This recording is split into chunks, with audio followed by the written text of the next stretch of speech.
friends, it's Christy. Welcome back to my channel. Today I'm going to be making a card using Lawn Fawn's Winter Birds and Scripty Autumn Sentiments. So I've stamped the images I'll be using on some Spectrum Noir Ultra Smooth Premium White cardstock with Lawn Fawn Jet Black ink, and I'll be coloring with my Copic markers.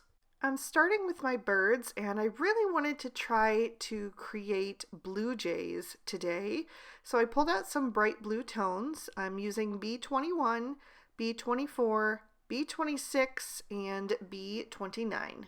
And I'm starting with my darkest shade, that B29, and beginning to lay in some shadows and also just deepen up the edges of the wings and the tail and the top of the head. And I'll be adding even more darkness to that in a little bit, but I wanted to start with the blues. So once I have that laid in, I'm going to blend out with the B26. And then I'll bring in the B24 and carry that even further down the wings, very close to the body, and also bring that forward on the head and the tail. I'm going to fill in the side of the head and just leave a little sliver of space there for that B21 right above the beak on the forehead. And then I'll use that B21 to transition into the colors I'm going to bring in next, which are C0 and C1. So I'm going to blend that C1 right over the edge of the B21, and these two transition fairly well together. I'll also add a little bit of shading up around the face, and then fill in the rest of that white space with the C0. And then I did go back and add a little extra of that C1 for some added definition. So I'm going to color the other two birds pretty much the same, using the same shades, and I didn't think about it until after I was done filming, but it would have been cool to try to make one of these a female blue jay. Then they would have just been a little less colorful. They still have the blue on the head, but they're a little bit more muted on the rest of the body, a little bit more gray toned, but I didn't think of that in time, so it's fine. They're just going to all be male blue jays, but they'll be nice and colorful for the card. So I did add a little bit of that B21 down at the bottom of the belly of this one that's facing completely forward, just to help transition into the grays so it looks like, you know, the blue tail is back behind. And then for the last one, I'm going to color it the same, just doing my shadows on the right hand side so that they still fall on the tip of the tail and the edge of the wings and the very top of the little crown of their head. And I really love these vibrant blues. I think there's something a little bit unexpected for the fall season. Traditionally, everything is really warm toned and muted, but I think this beautiful sapphire blue is really stunning. And sapphire is the birthstone of September, which is my birthday month, so I think it's fun to have that nice pop of like sapphire blue. So next I'm going to add in C3, C5, and C7. The C7 I'm going to just place on the very edges of the wings and tail and the crown of the head to add that little bit of black detail that blue jays always have. And I decided to go with the C7 because I thought that was dark enough. I didn't want to do like a too deeply saturated black. And then for the beak, I'm using C5 and then blending out with the C3 because blue jays do have a gray beak instead of an orange one. And then I'm going to move on to some grayish tones for my tree branches. I thought that would be nice for fall. I really love these shades, especially in the fall. So I'm using E71, E74, and E77. Adding that E77 down at the bottom edge of the branches and blending up with the E74. And each of those branches is kind of divided into 3 parts, which made it very easy to figure out where to put your 3 shades if you're going with a dark, a medium, and a light. So the highlight obviously will go up at the top because that's where the sun would hit. So I just filled in all of that white space with the E71. And then I'm going to bring in E79 and use that to do my pine cones, adding just a touch of darkness up under each of the little sections of the pine cone. And then I'll blend that out with the E77. Just adding a very quick little touch of the marker because some of those spaces are super tiny and I definitely want to leave a little bit of room for my highlight to really help those to pop and for you to see the separation of each of those little individual edges of the pine cone. And for that I use the E74 to fill those in. Then I'm going to add some of these tones to the leaves. I'm going to bring in E70, and this time I'm starting with the E74 as the darkest and just adding a little bit of that to each of the leaves, blending out with the E71, and then I'll bring in a little bit of that E70, and I tried to put it at a different place on each of the leaves just so, you know, they don't all look the same, even though I'm going to have the same color palette on all of them.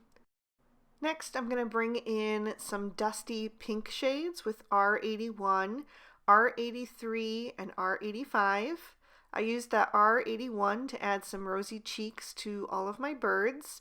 And then I'm going to do the scarf on the bird down at the bottom, just starting with that R85 on the back where the light wouldn't hit as much and at the top of the folded fabric, and then blending out with the other two shades. And then I'll add a little bit of that to each of the leaves as well. And just always trying to make the lightest shade be the one that's going to transition into the other shades that I'm going to mix on the leaves so that they really incorporate well together. Then I'm going to bring in some peach tones with YR000, YR00, and YR12. I guess it's more of maybe a rusty peach, more of like a very pale orange. And I'll do another one of the scarves, and I did do a second layer on that just to intensify the saturation. And then I'll add a little bit of that to each of the leaves, starting with that YR12 and then blending out with the YR00, and then I'll add a little bit of that YR triple in there as well, and just making sure to blend over some of the previous colors that are on those leaves so they really do combine nicely and look pretty seamless. And then my last color combo is going to be a warm yellow, and I'm using Y11 with YR20 and YR21. The YR20 and 21 really add that kind of dull, desaturated color palette that the other shades have, and then the Y11 just warms it up and makes it a little bit more sunny and bright.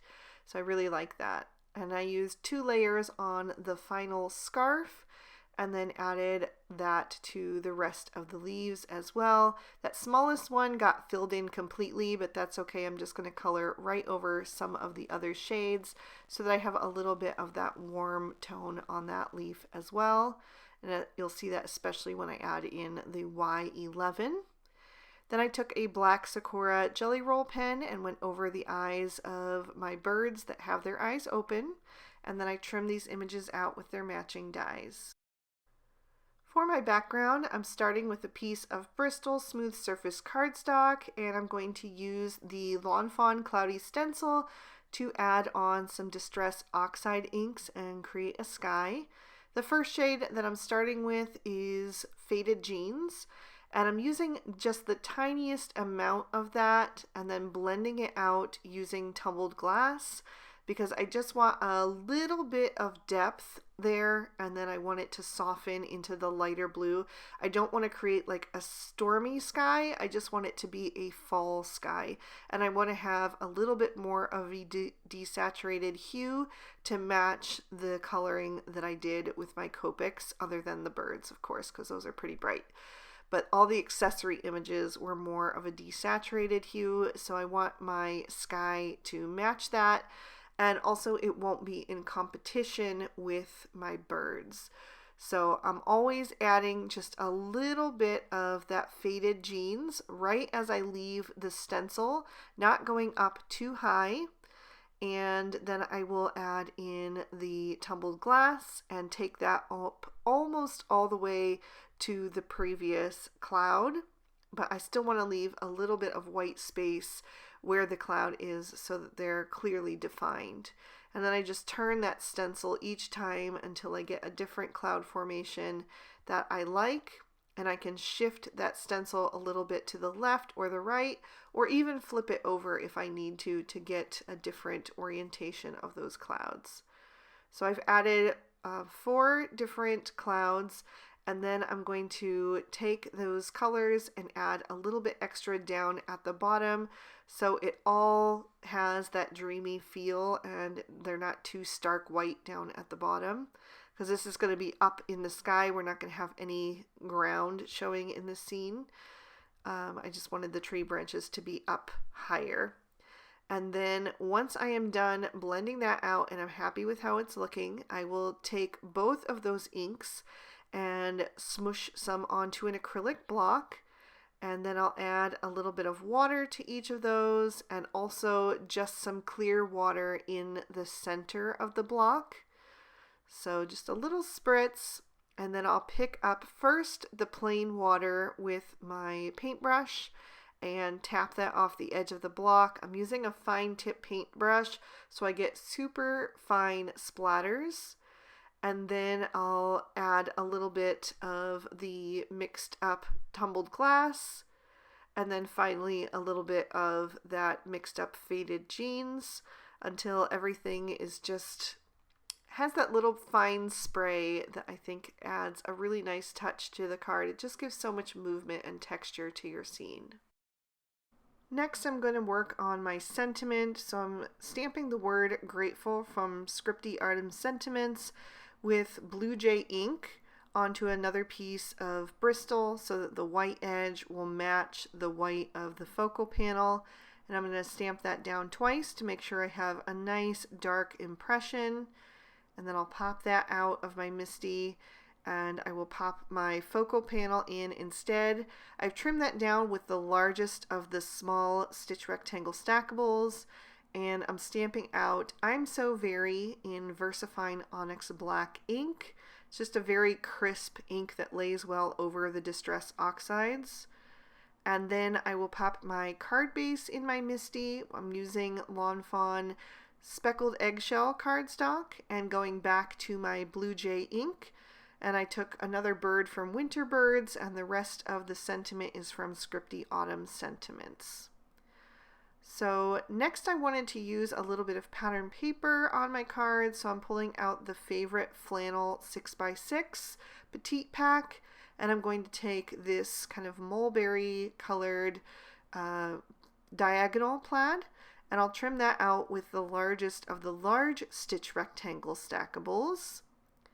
And then I'm going to work on my focal panel, and I've put foam tape behind all of my images, including that grateful sentiment.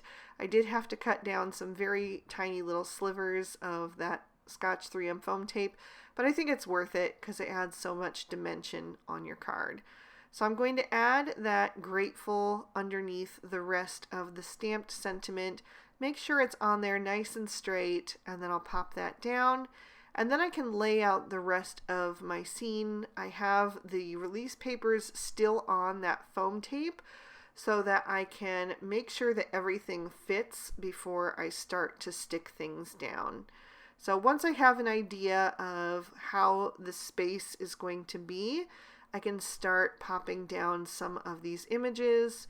I'm going to add the flying bird right above the stamped part of the sentiment, and then I will stagger the 2 branches so that they hang over the edge of the focal panel, one on the right and one on the left. Then I'll put the bird that is facing completely forward up at the top, and I wanted him to be just a little bit lower in the scene, so I just readjusted that branch and then popped him back behind it so he's standing on that branch and his little feet are kind of tucked behind. And that made me adjust the lower branch as well, just slightly. And to that one, I'm going to add the 2 pine cones on that lower little stub of a branch that's sticking out. And then my third bird is going to be sitting on that branch. And then I have my leaves that I want to scatter throughout the scene. So I'm going to lay those out again before I peel off those release papers and just make sure that I have a layout that I like. And then once I'm happy with it, I can start to put those down permanently. And I'm just making sure to turn them in different directions so that they don't all look exactly the same. They're coming from different areas and the stems are pointing up or down or left or right. So it really looks like a blustery fall day with the wind kind of coming from all different directions. It just adds a lot of movement to the scene. So once I'm done with that, I can go back to my card base and add my pattern paper to the front of my card. I'm going to glue that down with the glue tube and just make sure that all the corners are lined up nice and straight. Smooth that into place, and then I will glue the focal panel to that card front as well, just centering that on the scene. And then once I have that, I'm going to clip off the overhang of the 2 branches so that the branches kind of extend beyond the scene a little bit out into that pattern paper. I just think that's a fun look. I wanted to add a little bit of sparkle to this card, and I really love to pull out the platinum stickles at this time of year and just add a little bit to the leaves. I don't want to add too much because it does cover up the coloring, so I'm mainly sticking to the centers of the leaves where those lines are drawn and just adding a tiny bit of sparkle. And then I wanted to add a little extra detail to the scarves of my birds. So I'm going back and pulling out some matching tones and just adding a little bit of detail with my Copic markers. So I added polka dots to the pink scarf, and then I'm going to pull out YR14 and add some stripes to the pale orange scarf. I had to turn the card a bit to keep my hands out of the stickles. If I'd thought of it, I should have done it first, but that's okay. And then I'm pulling out YR24 and I'm going to do a little plaid pattern on the yellow scarf. And then once I'm done with that, I wanted to add a little extra glitter to those as well. And this time I'm going to use Stardust Stickles because this one doesn't cover up your coloring too much. It still lets the shades shine through. So just to have a little bit extra sparkle, I think you can never really have too much. So that is going to finish off this card. I'll lift that up so you can see all of that shimmer and give you another peek at the inside. I really hope you enjoyed this one, combining a fall and a winter set together to create a nice autumnal card. If you did like it, please be sure to hit that like button and subscribe to my channel if you haven't already. And if you'd like to watch it again, this is also going to be on the Lawn Fawn YouTube channel today, so you can check it out over there. All of the products that I use will be listed and linked for you in the description bar below in case you'd like to pick up anything for yourself. And I've also added 2 extra videos in case you'd like to keep watching. Thank you so much for spending your time with me today. I hope you had a good one, and I'll see you soon in another video.